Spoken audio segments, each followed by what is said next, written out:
record. Okay.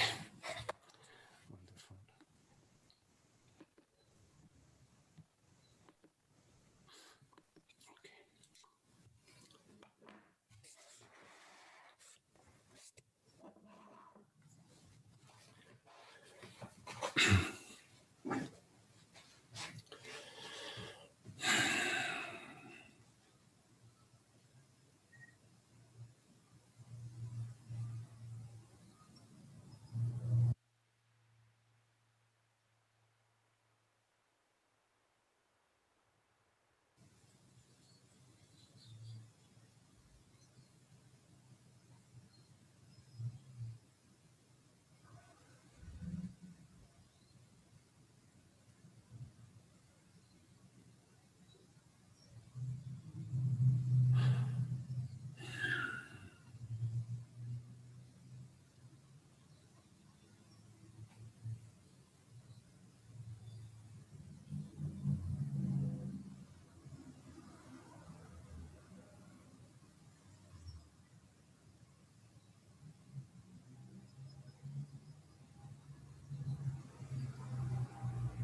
As we are,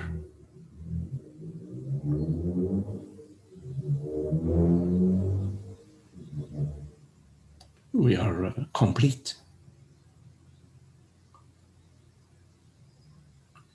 As we are this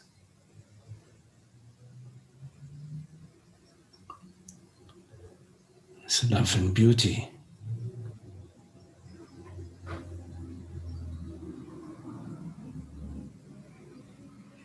without necessarily being anything, without any script. Here we are.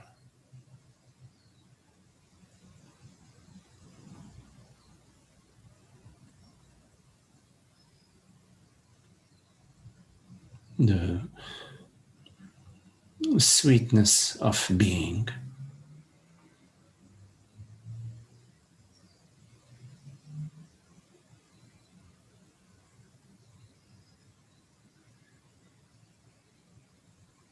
Unencumbered by the past.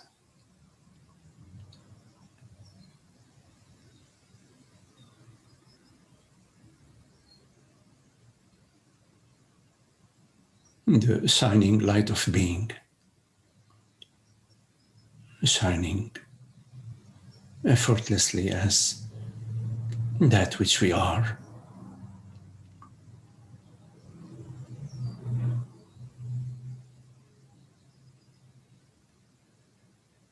Beyond any description, beyond any definition.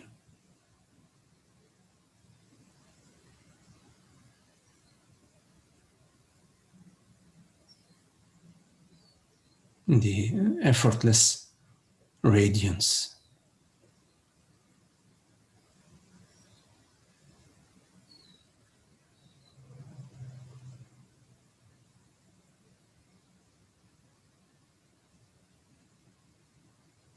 Untouched, untouchable.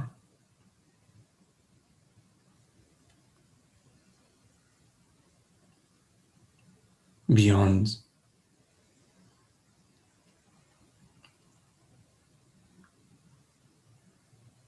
any effect.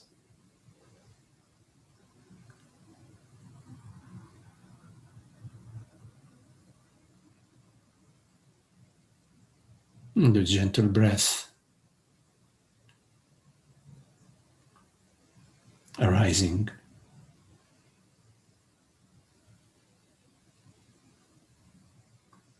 within this holy space of awareness. The aliveness of I.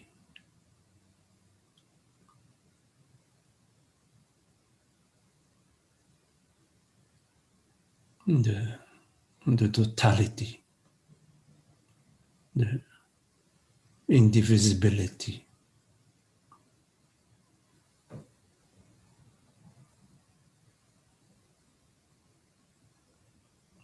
of that which permeates our entire experience.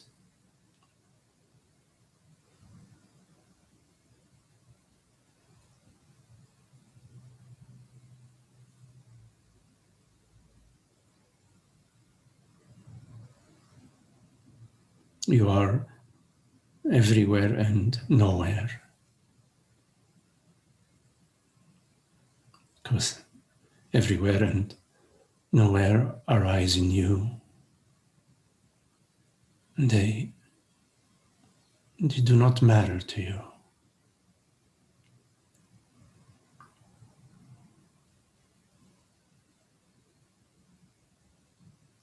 You are nobody and everybody. This nobodyness and everybodyness arises in you, appears to you, but it doesn't matter much to you.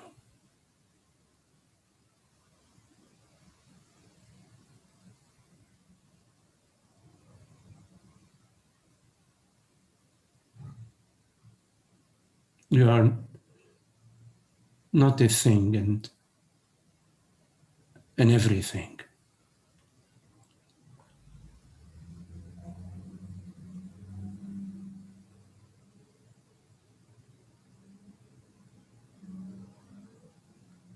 This nothingness and everythingness appears to you.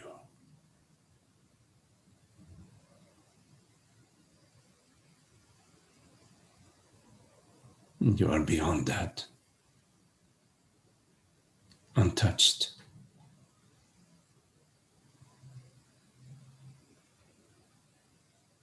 Birth and death, past and future.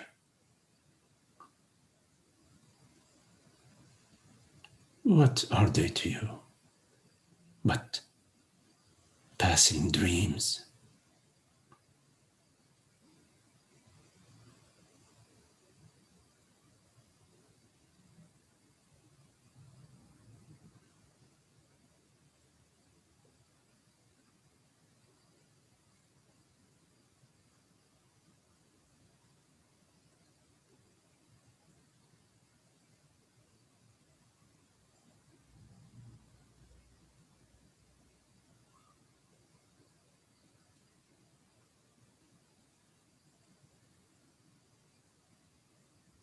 There are no borders to that which you are.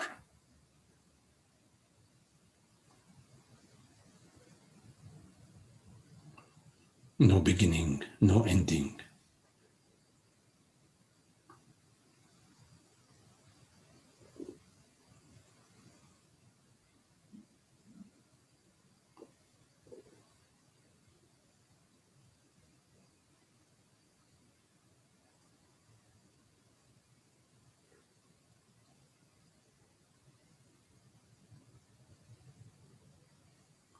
You do not exist in time and space.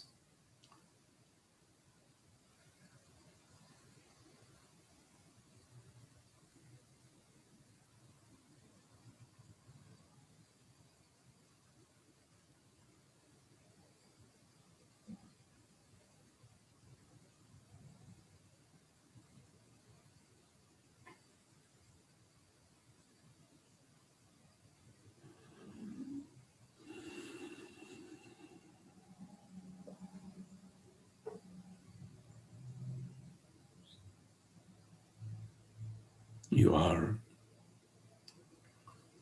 God's whisper,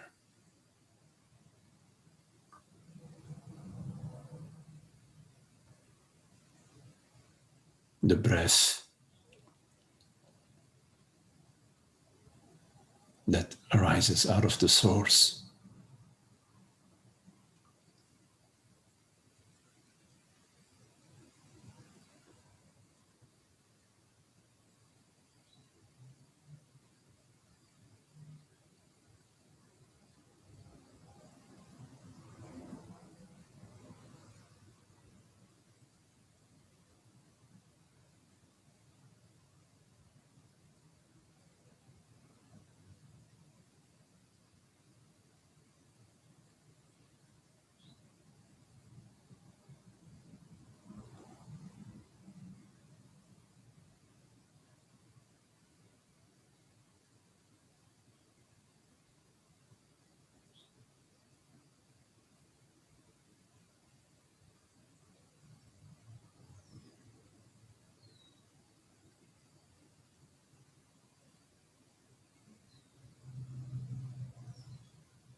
Deep within your being is the wisdom.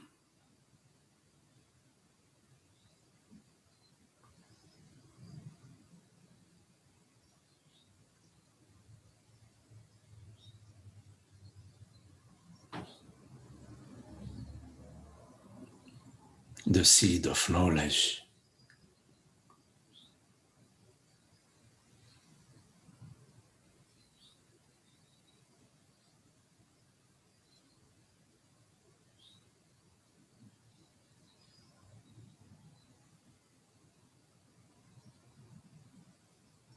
The knowledge of the source, the knowledge of I, self-knowledge.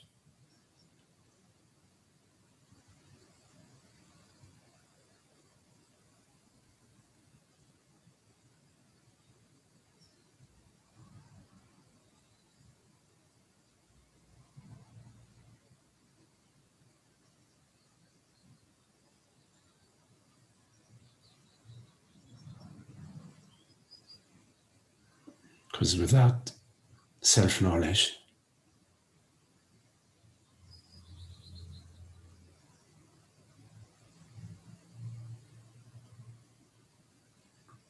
you mistake the shadows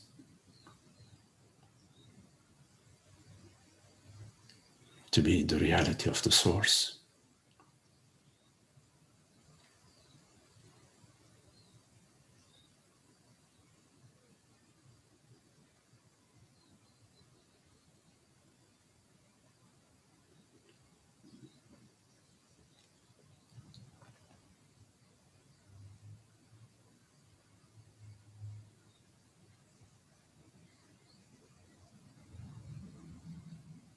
You don't need to hold on to any knowledge,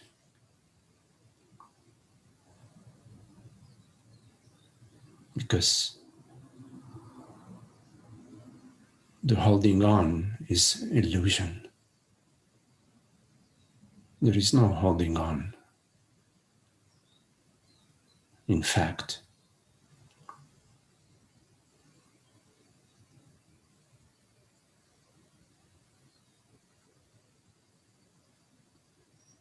because there isn't a subject and an object.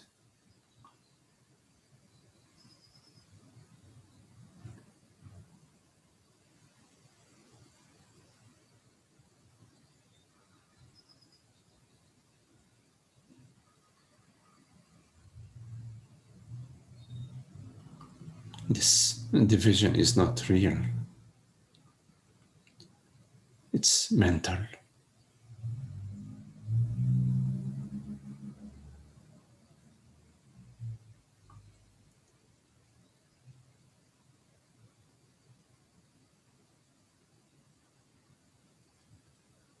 So can we let go of all knowledge?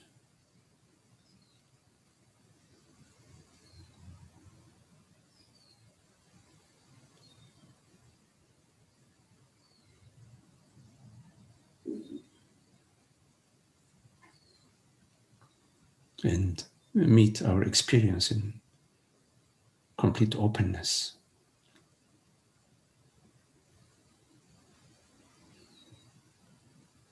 Like the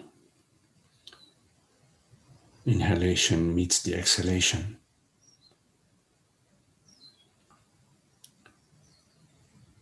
Like the wave meets the ocean.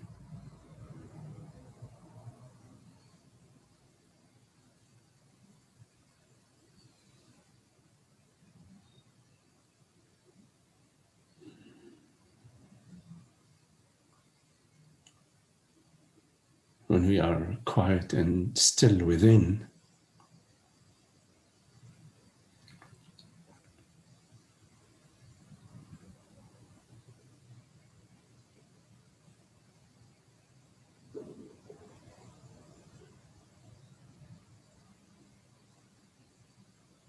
we can hear the voice of God.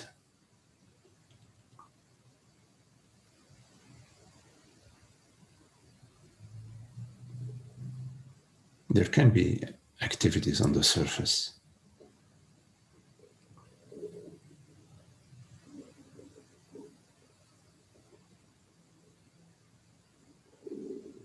but within it's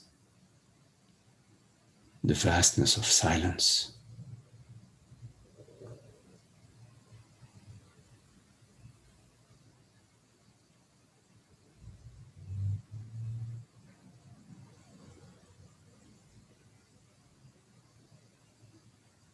You recognize this silent vastness within yourself.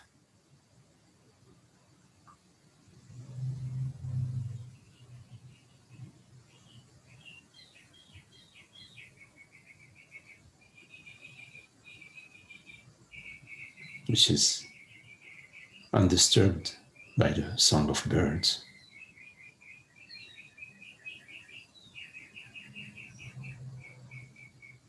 by the sound of traffic.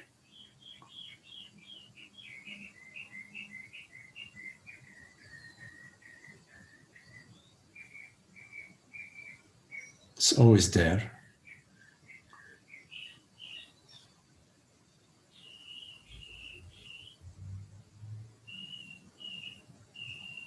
Because there are no boundaries to this silent stillness, which is your very self.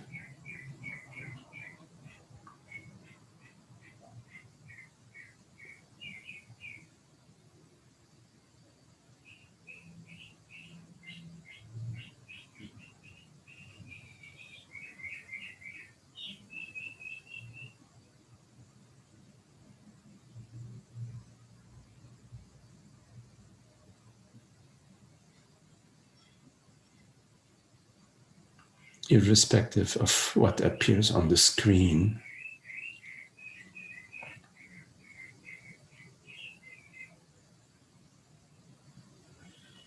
the screen remains transparent.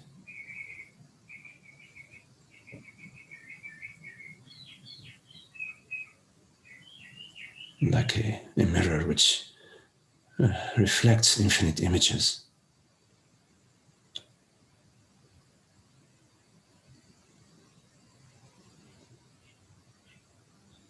But remains unsoiled.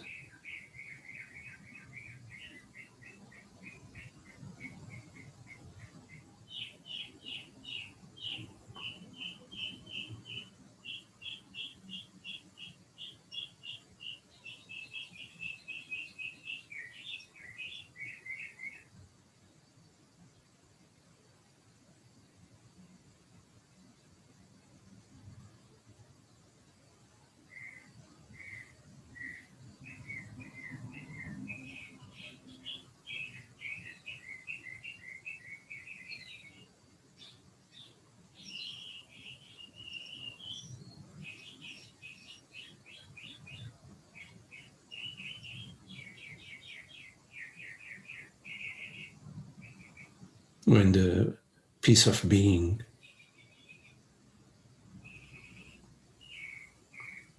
shines onto the world,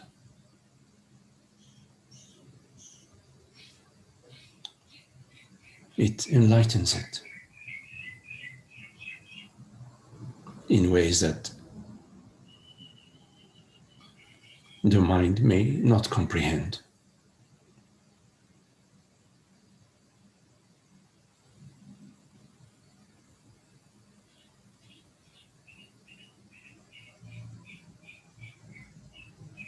relieves the sorrow and the pain which is due to the mistaken identification which you know within your very body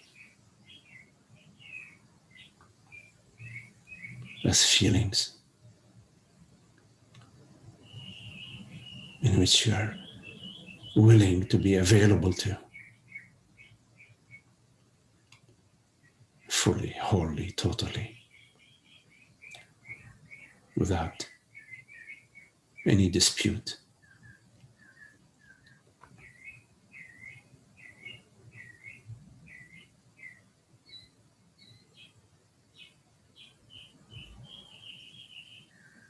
Is it possible to be fully present to whatever appears to you in the totality of presence, in which there is no room for any analysis or argument or judgment or comparison?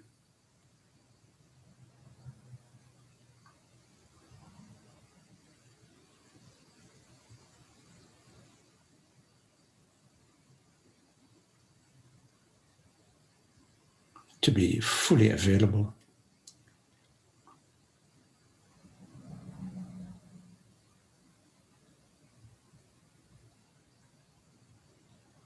like a child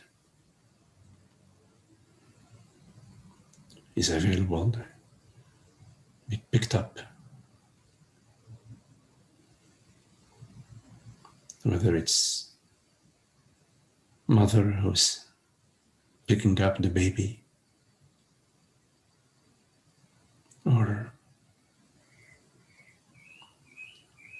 a friend.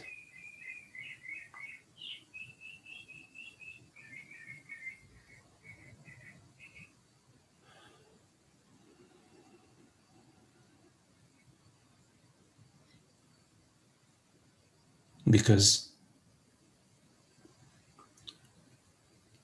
outside of this total availability is the conditional mind,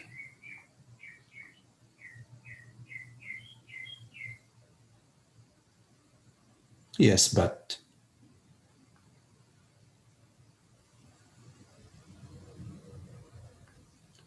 which is still holding on to the illusion of separation, the me illusion.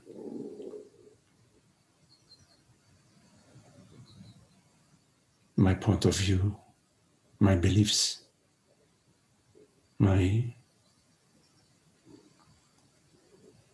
ideas about how things should be,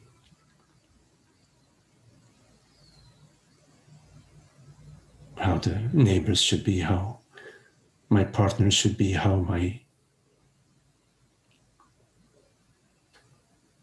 friends should be, how my government should be.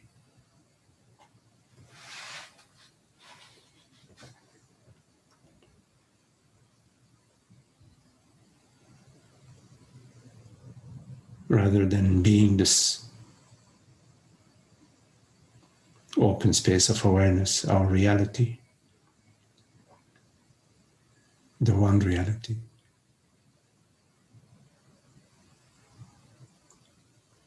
We cherish our opinions and feelings.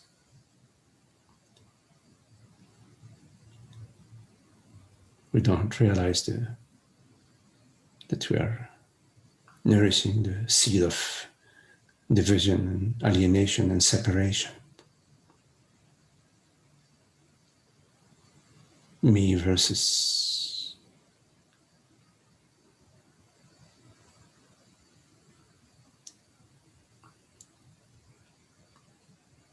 this entire design is playing itself within our own being.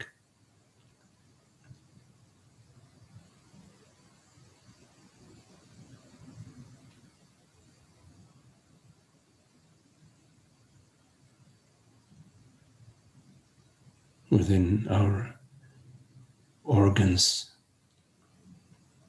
within our cells,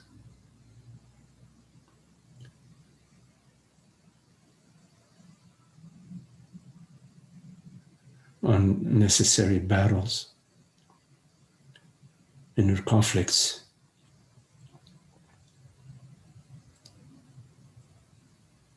We imagine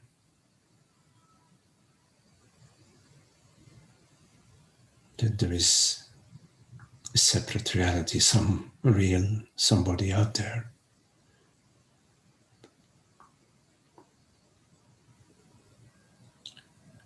We overlook the seamless and borderless and formless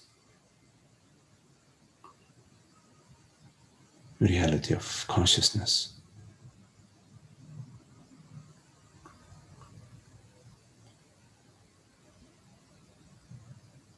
We cherish and we honor an illusory me.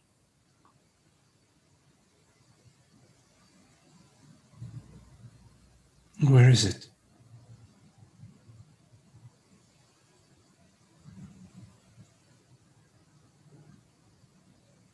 Some internal realm of dream and imagination.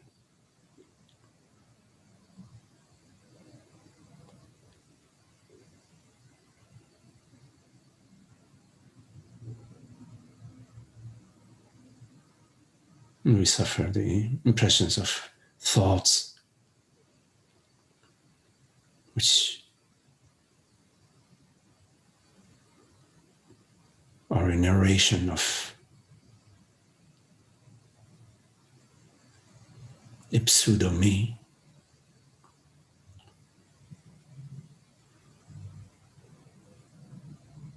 It's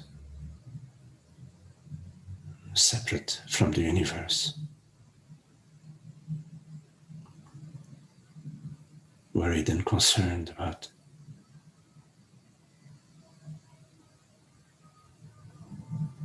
so many things.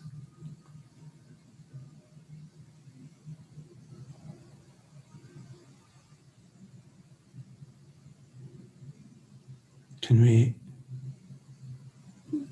see through this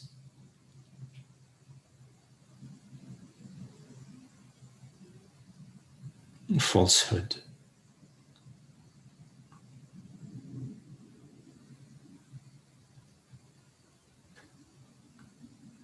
So that the illusory gates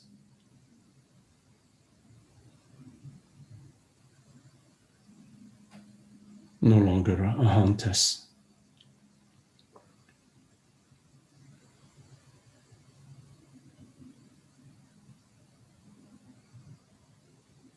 So we can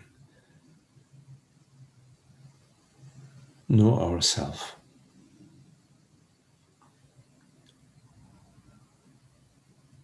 beyond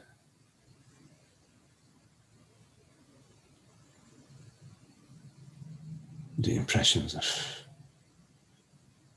the mind impressions, beyond feelings and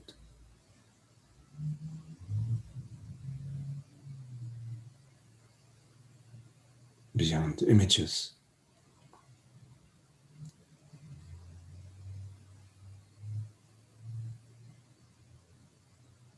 Because we're not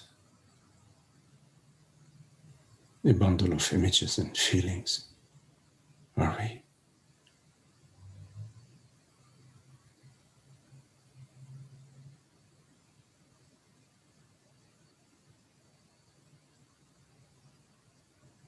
What are we in the complete absence of images, stories?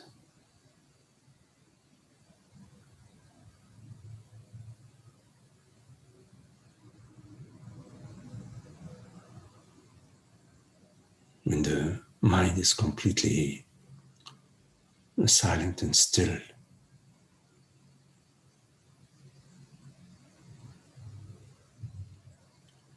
its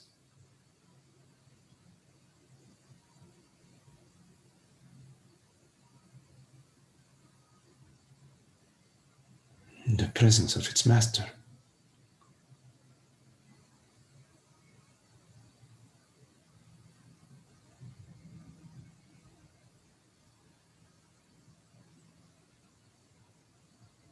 The reality of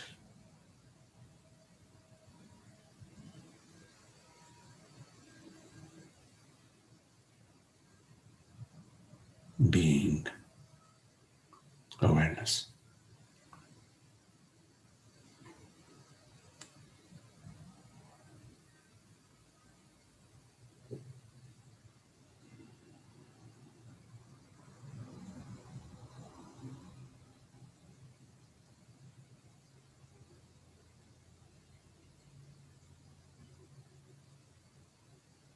On the surface, it seems to be forms,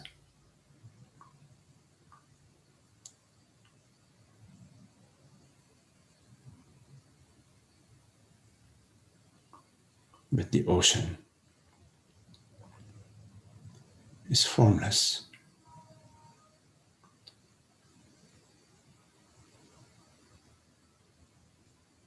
There is no independent reality to the waves.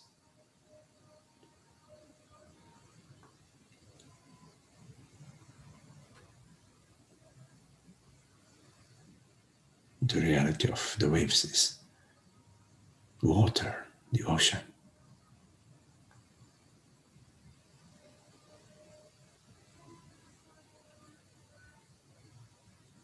What is your reality?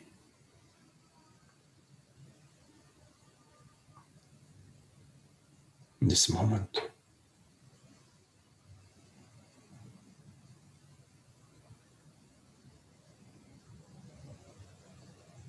What is it that you truly are?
So,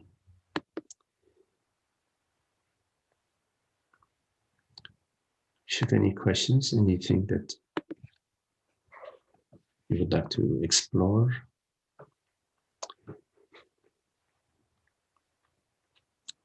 we can do it now. So many questions.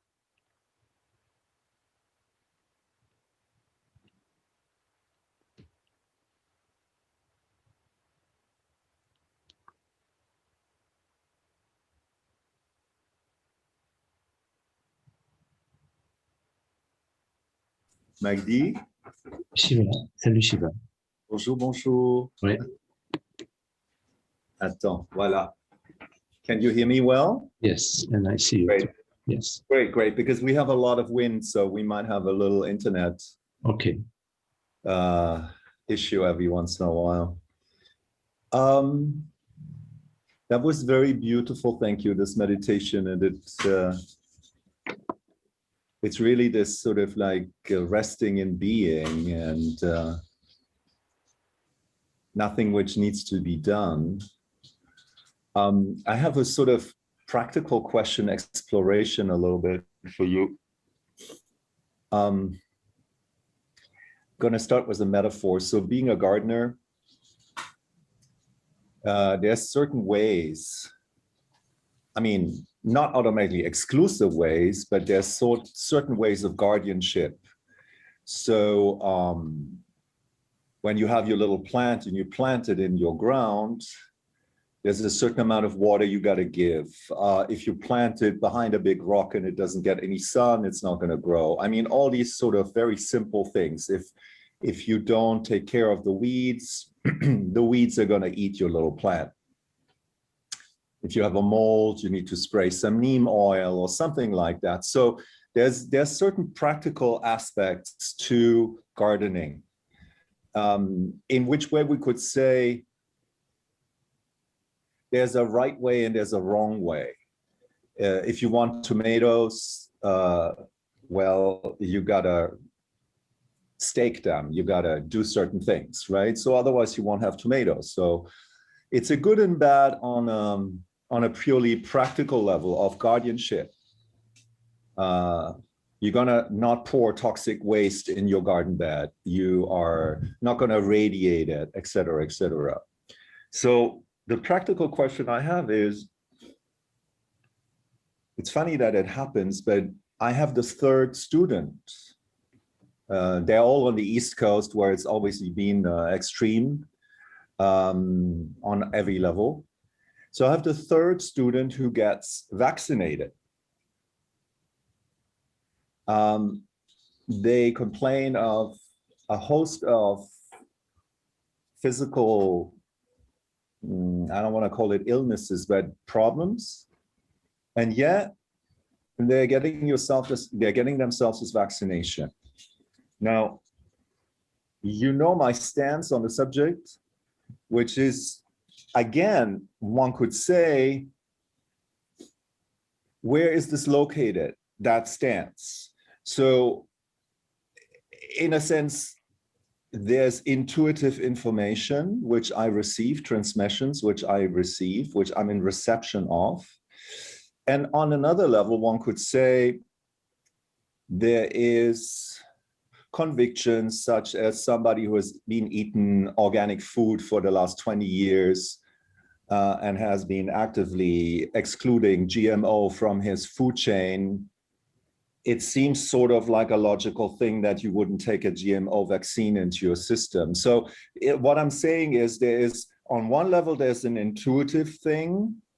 On another level, there's a what we could call personal thing of the history of this, character called Shiva, who has been living in a certain way and who has certain convictions. So we could call that part of the personal realm. Now, the question I have, the practical question I have is, in that role that we play, and I'm absolutely convinced that I'm absolutely clear that I'm playing the role of quote unquote teacher, and they are playing the role of quote unquote student. I just have to go to the stove and save my baba ganoush from getting cold. Hang on a second. Sorry for that. Okay, here we go. Done. So the question is, on the level of interaction, and I'm aware that there might not be like automatically a definite answer on that, but there's sort of like, I don't want to call it moral, but the sort of ethical component in it is, so here is a gardener who is just trampling his bed or pouring toxic waste on his bed, and he comes to me as, let's say, a more experienced gardener in their mind and says, hey, I don't understand, I'm not getting tomatoes. And then am I the one who's to say, hey, you have to stop pouring toxic waste on your garden bed? You see a little bit what the story is, because when I rest in being, I'm like, just, you know, chacun sa merde. Everybody needs to do what they need to do. And I'm not getting really involved, or I've stopped since a long time trying to, you know, reason with people who are in full fear and doing all sorts of absurd things to themselves and to others. But in that particular role, it's kind of like, so can you say something to that whole picture I'm drawing there? Yes, I understand. It depends on the particular relationship. It's a very particular relationship with, there isn't like one teaching for everyone. There isn't one sharing that you can sort of, you know, put it on a photocopier and pass it on to everybody. It depends what the particular relationship is, what sort of openness there is, what the other person is available to hear from you, to receive from you, what you're available to hear and receive from them. So it's very particular. I can't answer this question generically. It is very, very specific. It depends what is the actual interaction at the moment. Now, what I could say is that it's very important to honor everybody's freedom and everybody's recognize everybody as the freedom of the self, the freedom of consciousness. And so from that perspective, there is no right and wrong. From that perspective, there is just the peace of being. And so, yes, you could see a plant that is in the shade, and then you make a little, you make whatever you need to do to bring more sun to it. If you notice a plant that is in the needs watering, you water it because it is your garden. But your neighbor's garden, you're right. You may notice that your neighbor is planting in a place where there is no sun and there's no way they're going to have tomatoes. And you may share with them. You may share, you know, depending, you know, if there is an availability for the sharing, or they may tell you, hey, mind your own business, you know, or they may change the topic on you. They're not interested in your knowledge. And although you may have certain experience and you have your own, both your conviction that is backed up with your experience, that is very specific to you, and it is, of course, available for you to share it, but it has to be two to tango, you see. But when we believe that we are right and we know it, you know, it is true that we may have some specific expertise, but when it comes to that which we are truly trying to share, in that sharing, we are also receiving. It's not just a giving, it's a receiving. And it's a totally different dimension, a different currency that is being exchanged, that is being traded, besides what the mind, from its narrow perspective, perceives, and of course, takes it to be utterly important. Not that it's not, but there are various levels of interaction.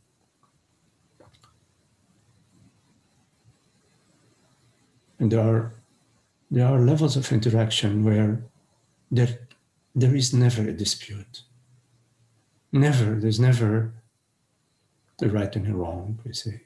Mm-hmm. And of course, at the surface are all sorts of things happening, like the ocean, there are all sorts of things happening. There are places where, all sorts of unfolding. So can we bring to the in the conversation, the relationship, not just the mind and that realm, but also to understand that there is a realm where the connection is absolute. And this is what we sort of are open to, the mystery of it, how it unfolds and how it expresses itself. Mm. And sometimes when we are too much of our connection is at the surface, then we're just experiencing the weather. There could be calm weather and beautiful weather, but there is going to be weather. It's just a matter of how the solar winds, arise. Mm. So at the mind level, we invite the mind to sort of expand its realm of what it's available to. Of course, it has its own knowledge and its own experience, but we expand it, we invite it to be available to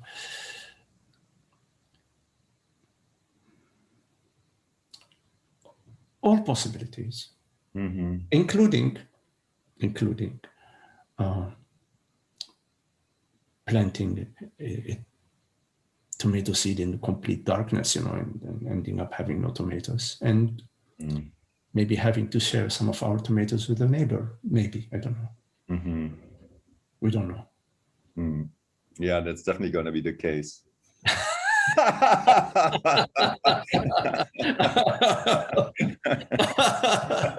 Make sure you plant a lot of tomatoes. I'm in the process on every level, metaphorically speaking. Yes. Beautiful, wonderful what you said. Thank you so much, my love. Thank you. Okay.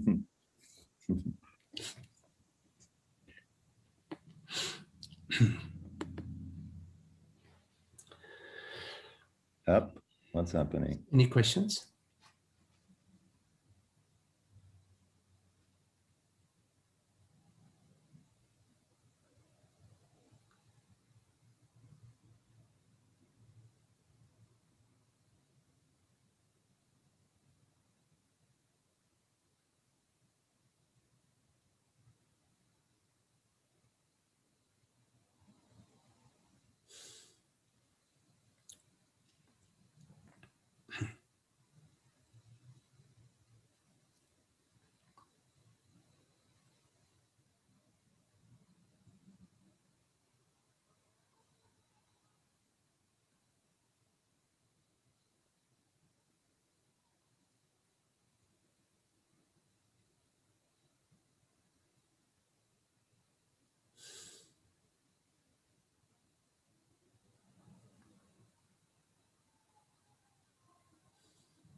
Hello, Holger. Hello, Magdi. Would you have a question for me? Just some intuition, something that you think might, I don't know, just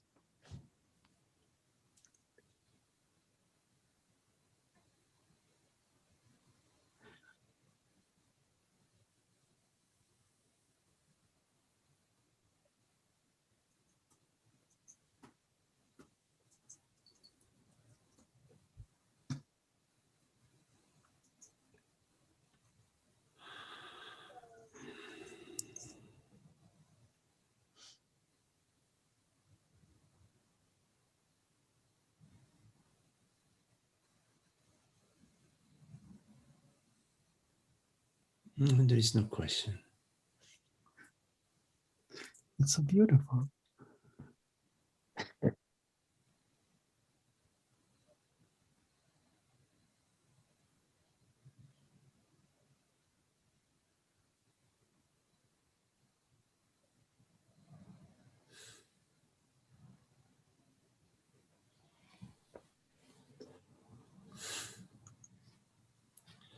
A couple of times I thought of contacting you because I had some questions about, when we were meeting about various things. But then I got busy, so maybe we'll hook up soon around that, maybe. Thank you. Always available. Thank you. Otherwise, I sense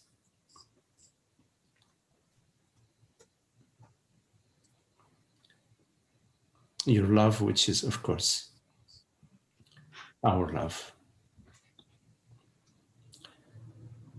And that's takes care of all questions, doesn't it? Mm. Yeah. Wonderful. Thank you.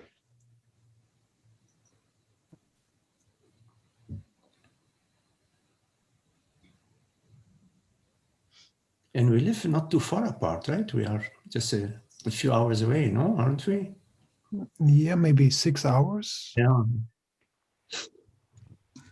Okay.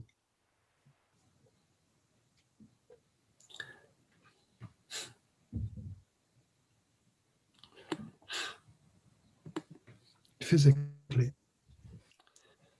It's lovely to see your daughter the other day. She reminded me of my daughter. My daughter was also a very bubbly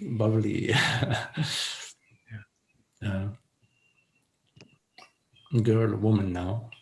Still quite bubbly. Yeah, she allows me to be, a child myself. Ah, lovely. Yeah. Yeah. I was quite a child with my kids when they were kids. I'm still a child,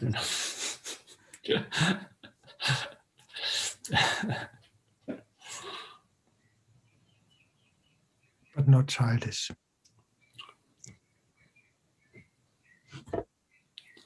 So any questions?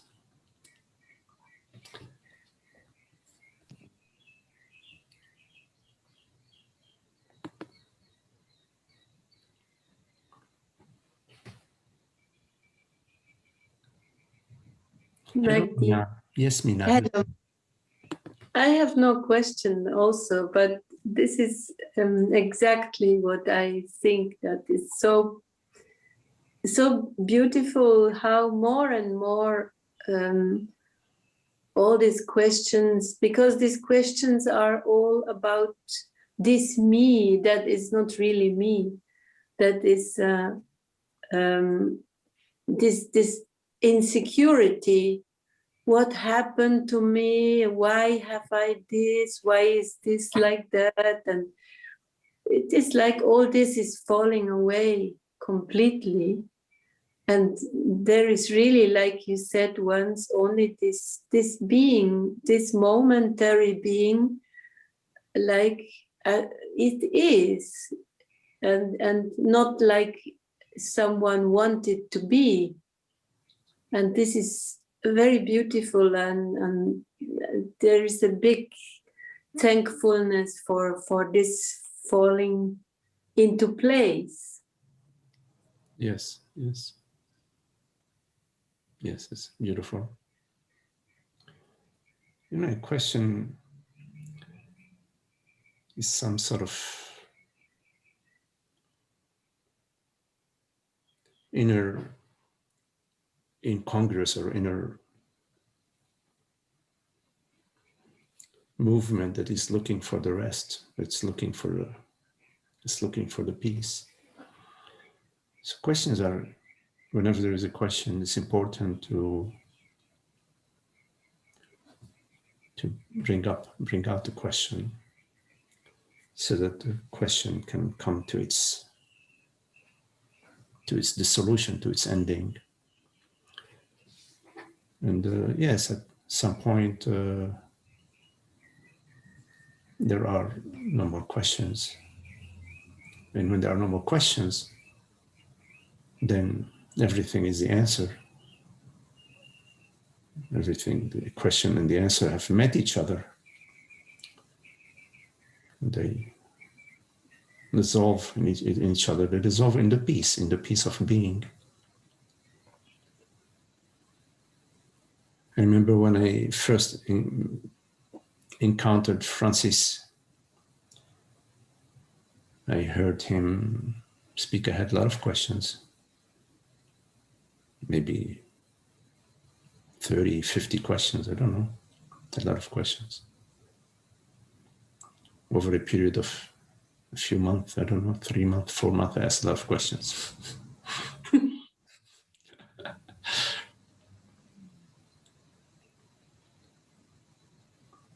Yeah, at some point there are no more questions.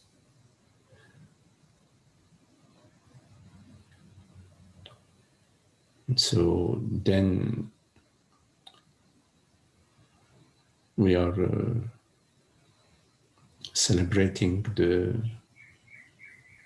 our true nature, the peace, the singing of the birds, and each other's company, you know, the company of friends.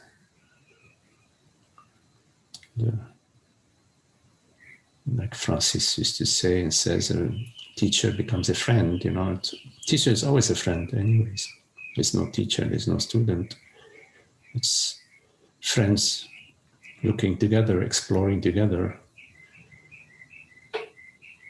And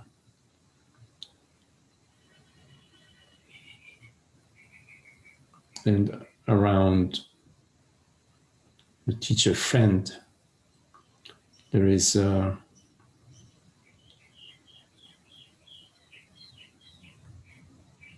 presence, and also the lived, how presence is living itself. So there is some sort of learning about the living.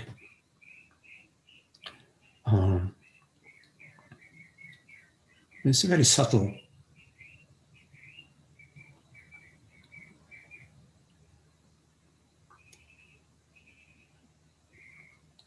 In my case, I hung out around Francis mostly virtually, because I was interested in how to share, how to express, how to word. First, in time, my own way of speaking arises. It arose, but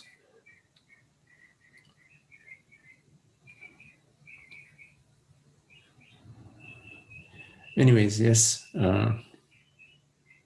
just to, and we know the peace within, and we know when there is some sort of imbalance, and we become a light unto ourselves, where we can discriminate within ourselves and see and understand within ourselves the process that's unfolding, you know, maybe judgment or self-judgment, or a certain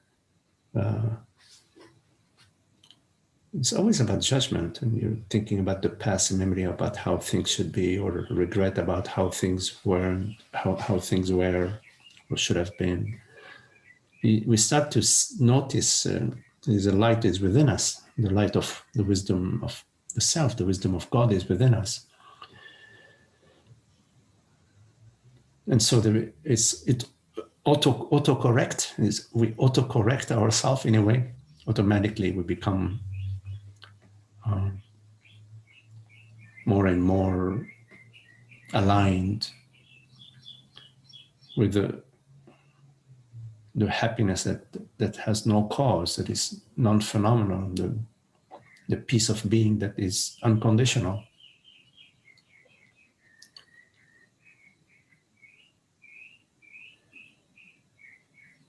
And the fear and concern, all the negative emotions dissolve, and there may be a little here and there, but nothing that affects, that really shakes or rocks the boat. Nothing rocks the boat, because the boat is, the entire universe is the boat, and there is no boat. It's one totality. See.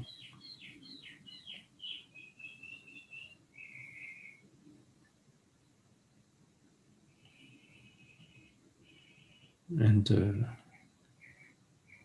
when we are the peace is living itself.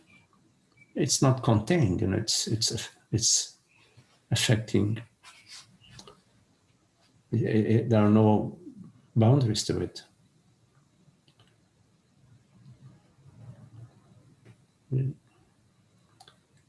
Tara, often you tell me that, if there are truth lovers in the village, even one truth lover in the village, the entire village is affected by that, which is true. I have a strong sense of that myself.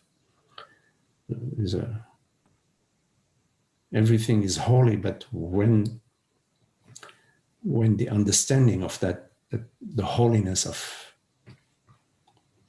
God, which is everything, arises within you, becomes alive within you, it's like at night it doesn't seem that there is a sun, but in fact there is the sun.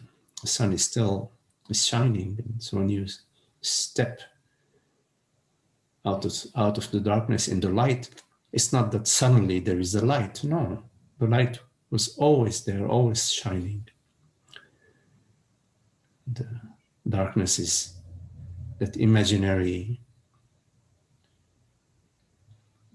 the cocoon, the me, the falsehood is the darkness, the falsehood of being somebody, son and daughter, and with my past and my future and my children and my mom and dad and all that. That doesn't pertain at all to reality. The orange doesn't belong to the orange tree.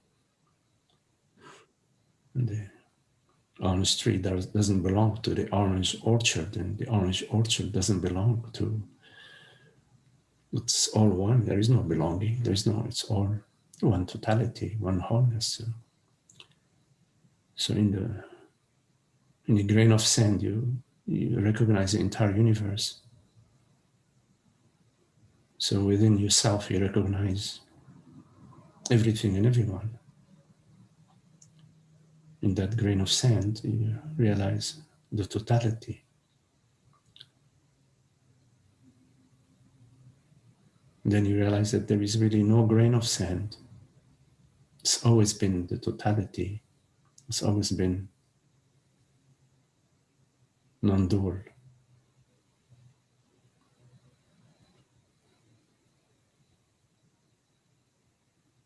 And yes, it expresses itself in your life, in your body, in your mind, in your relationships, in your experiences.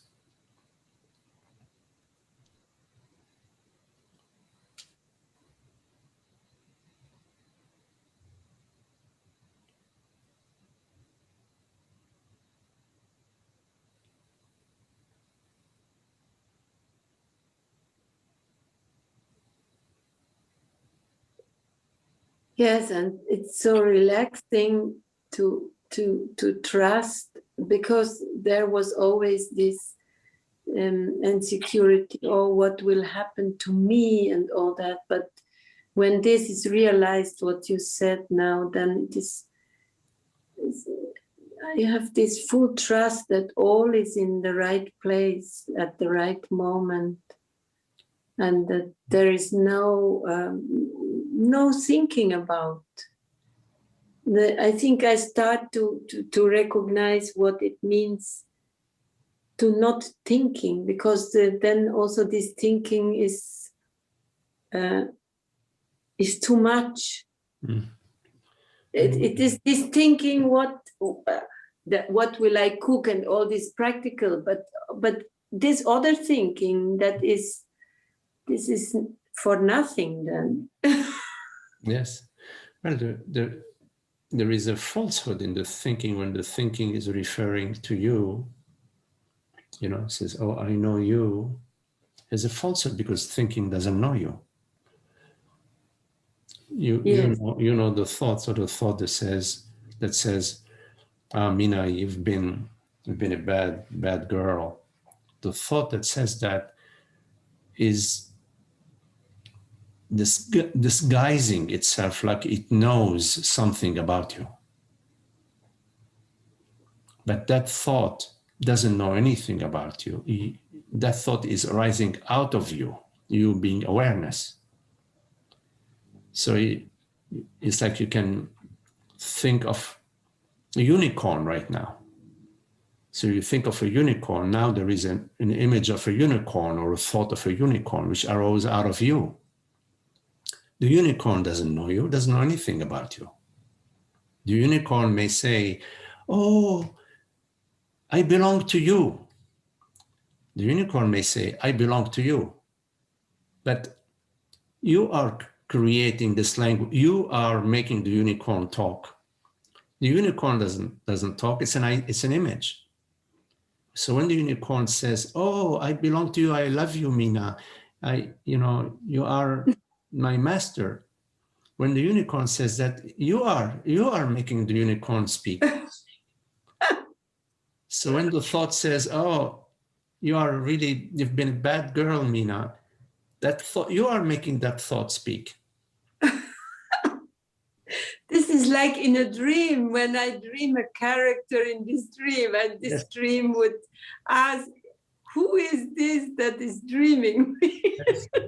Yes, in the dream, you are making all the characters, and you are making all the characters speak and sing and swim and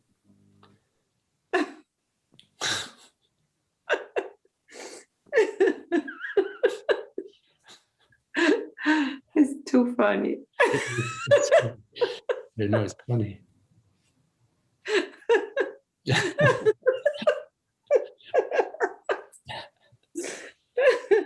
Yes. So this is why sometimes we say we are playing this game. I mean, we are creating ignorance, because the thought that says, oh, Magdi, you have to try harder, you have to succeed in your life, you have to become a model for your parents, that thought that's saying that, I am making this thought say that. So I am creating a me. I am creating a me that's somebody that should become successful and make meaning out of his life and have a lot of friends and have, I don't know, whatever, So I'm creating this painful goals which say, oh, no, you're not good. You've got to become good by more money, more fame, more. You have to become. So the sense of lack is our own creation, because our true nature doesn't lack anything. what we are. It doesn't lack anything. And whenever we meet like this, like now, we experience this no lack, freedom, effortlessness. Nobody's better than anybody else. Nothing I need to attain. I don't need to prove anything. You don't need to prove anything. There's no judgment. It's our true nature, our natural way is the joy. It's like the children playing in the playground. Before they become, oh, this is my toy, this is your toy. They are like playing with children. Oh, time to play. Oh, let's play. You know, like Dara was telling me, I think yesterday, that kids are amazing because they're walking and they see people they don't know at all, kids they don't know at all. They see them playing, they say, oh, let's play. But adults, no, adults, you know, it's different. It's like, you know, have to be really careful what to say, how to say it, you know. Right? I mean, the children, they're always ready to play, you know. Yes.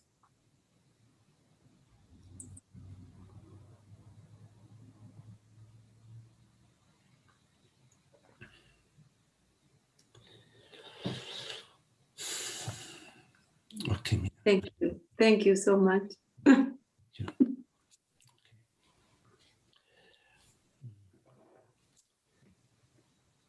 Hello, Magdi. Yes. Hello, Rahul. Hello, Rahul. Rahul. Yes, hello, Rahul. I ask you that when will you come in India? When? What? When will you come India? When will I come to India? Yeah. Hey, Tara, where are you, Tara? When we go to India? You know, Tara would be able to answer this question better than me. She's been to India so many times that we talk about her travels to India and when the COVID passes, then we would love to go to India. Yeah. But no, now not allowed, but after COVID. Yeah, when it opens up again. Yeah, there are quite a few friends here that have been to India, people who are attending the satsang. Yeah, I don't know. We'll see. There are no plans right now, but you know how life is. It's constantly changing. Yeah. Where do you live, Rahul? I am in district Muzaffarnagar, from Delhi to my home, 130 kilometers far. And did you say is near Delhi? You said? Yeah, near Delhi. Oh, okay. Yeah, from Delhi, 130 kilometers far. 130 kilometers. Okay.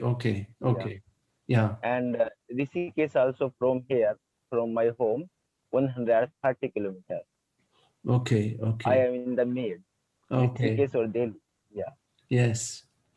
Well, we'll make sure when we come to India to yes, please, visit you're with you. welcome for you come here for satsang. Okay. Yeah. Okay. I live in North India. Oh, okay. Yes. Tara would know more than I, where, you know, because she's been so many times to India. Yes. It would be lovely to meet together. Yes.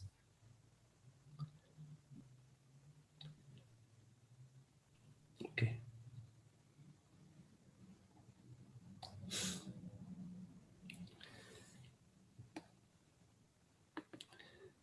Any questions?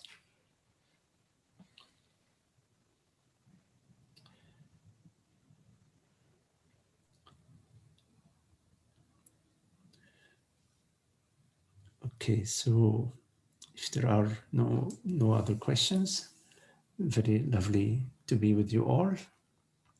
Majid and Rahul. Yes, Holger, Mina. Thank you, Magdi. Thank you. Malcolm. Hey, Malcolm. Esther. Thank you, Magdi. Shiva. Frank. Hey, Frank. Marga. Hello, Marga. Kelly. Hi, Kelly. Thank you. Holly. Hello, Holly. And Amna. Hi, Amna. And John. Thank you all. Thank you all. Thank you. Thank you.